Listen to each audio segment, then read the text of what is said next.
নাটোর জেলা লালপুর থানাতে ঐতিহ্যবাহী যে বিখ্যাত গ্রিন ভ্যালি পার্ক সেটা আপনাদের দেখানোর চেষ্টা করব। তো চলে আসলাম লালপুর 0 পয়েন্টে, এসে অটো ভ্যানে উঠে পড়লাম। যে কোনো সিএনজি অটো সব কিছুই পাবেন। তো আমরা লোকাল হওয়ার কারণে যে গাড়িগুলা অটো ভ্যান সেটাতে উঠে পড়লাম। আমরা দুই ভাই উঠেই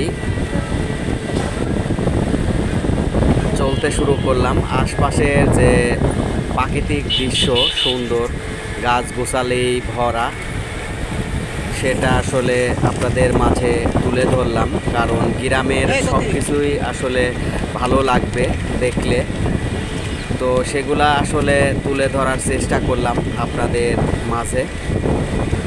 তো কিছুক্ষণের মধ্যেই আসলে আমরা পৌঁছে যাব গ্রিন ভ্যালির যে মূল কাঠামো বা পার্কের ভিতরে ঢুকে পড়ব আমরা। তো আকর্ষণীয় যে জায়গাগুলো দেখানোর চেষ্টা করব সব সময়। তো এটা হচ্ছে ফুলের গাছের বাউন্ডারি। এটা এই জায়গাটা এত সুন্দর করেছে তারা, খুব ভালো লাগবে আপনাদের। আমি জায়গায় জায়গায় যে আকর্ষণীয় জায়গাগুলা সেগুলা তুলে ধরার চেষ্টা করব আপনাদের মাঝে। তো আজকে প্রথম পর্বে যে দৃশ্যগুলা আমি তুলে ধরবো আপনাদের, বা ঐতিহ্যবাহী যে জায়গাগুলা সুন্দর রিসোর্টের মতো সেই জায়গাগুলা দেখানোর চেষ্টা করব। তো এটা হচ্ছে আসলে ঘাস দিয়ে এই অঙ্কনটা করেছে তারা পার্কের ভিতরে।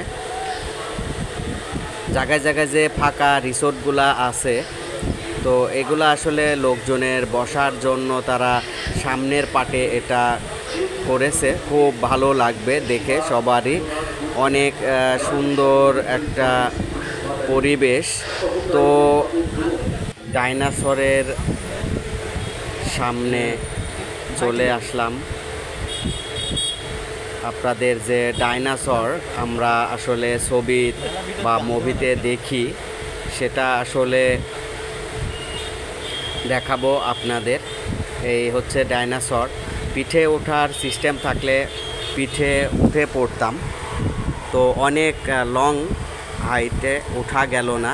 তো আমরা দুই ভাই আস্তে আস্তে হাঁটতে শুরু করলাম। শেষ সময়ে যে ভিডিওটা সেটা আসলে তুলে ধরবো আপনাদের মাঝে। আমরা বের হয়ে যাচ্ছি আস্তে আস্তে। তো বিশাল যে গাড়ি পার্কিংয়ের দুই সাইডে যে জায়গা, তো আমরা মিডিল রাস্তা দিয়ে হেঁটে যাচ্ছি কারণ লোকজনের খুব একটা চাপ নেই এই মাসটাতে, খুবই কম। কারণ এখন সিজনের টাইম না, এই কারণে লোকজন হালকা পাতলা ভাবে। ভিডিওটা ভালো লাগলে শেয়ার করে দিবেন।